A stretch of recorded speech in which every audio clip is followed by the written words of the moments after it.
Hello, I wanted to just take you through the theory here.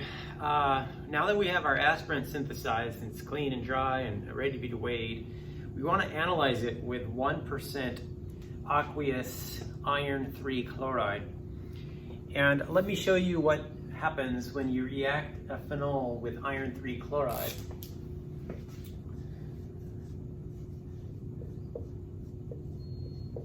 So remember again that a phenol is a hydroxyl group attached to a phenyl ring, so we call that phenyl alcohol or just phenol for short. And when 3 of these react with iron 3 chloride,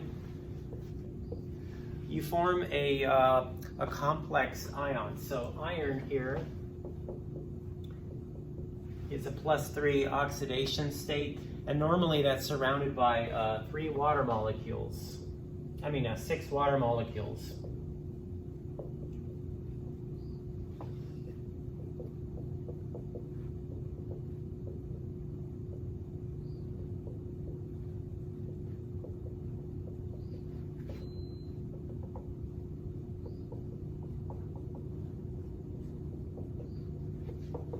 So it's not really visible here, but it's in a an octahedral complex. We sometimes call this the hexa-aqua complex of iron 3.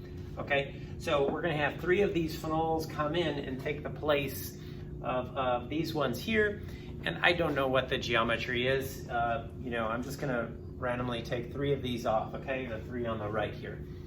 So we'll take this one and we'll replace it with a phenol. Okay, we'll take this one here. This gets displaced by a phenol. And we'll displace this one here and we'll replace it with a phenol. Okay. So again, I'm not going to go over the 10DQ or the coordination geometry here. The point I want to make here is that iron is like a pale kind of yellowish brown color, and this is highly colored. It's very different. Okay, so if we have a phenol present, we can add a little bit of 1% iron chloride and get this brilliant color change. Okay, now in our chemical reaction we saw how salicylic acid reacts with acetic anhydride in the presence of phosphoric acid catalyst to give us acetylsalicylic acid.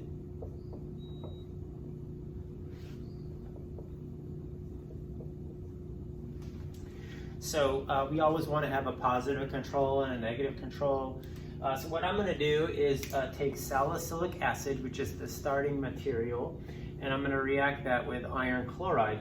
And so you can see here from the structure, we have the phenol functional group that's going to provide the color change. Okay, so salicylic acid is a white powder. It's the starting material. Okay, so we should see a dramatic color change there. Now this is our synthesized aspirin. Okay, it has no phenol functional group, so we would expect that if we added iron 3 chloride to this, there should be no dramatic color change. It'll just remain the pale kind of yellow brown color. Okay, so that's the idea. This is going to yield a positive test. This should yield a negative test. We'll go ahead and record the results. In your lab report, by the way, it says Ferric Chloride Tests, and there's a line there for you. Just put plus for yes. It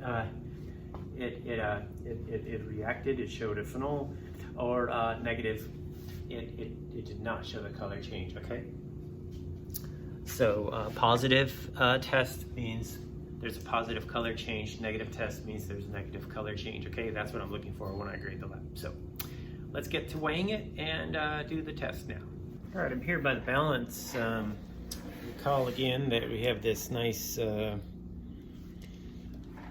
snowy white powder, and my balance is zeroed, and I'm going to put the watch glass on there. There's no filter paper with the aspirin. Okay, so you want to record this number in your laboratory data sheet and your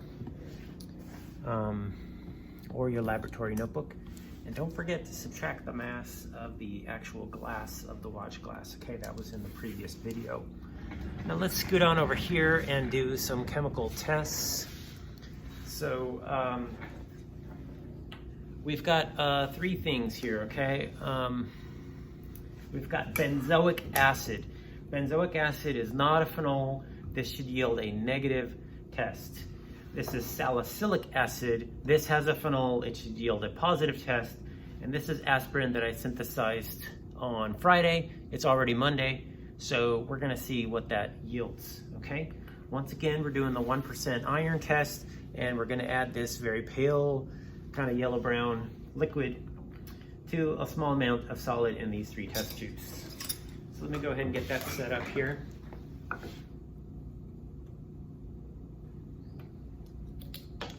Benzoic acid.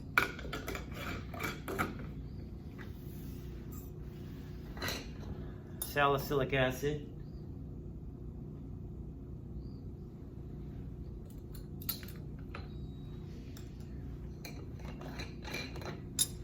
And acetylsalicylic acid.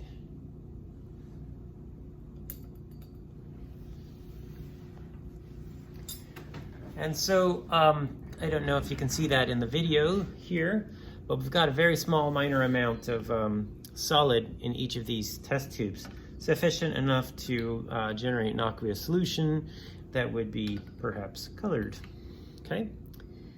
So what we want to do here is place something white behind the test tubes so we can better visualize the colors, okay? And we want to go ahead and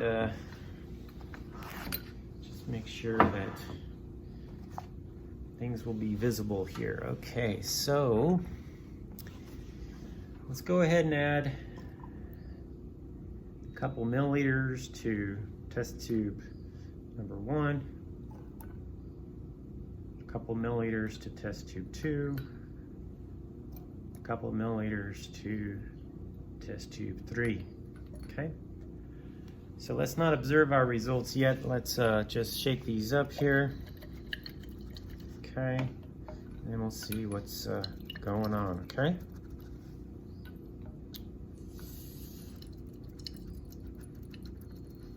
All right.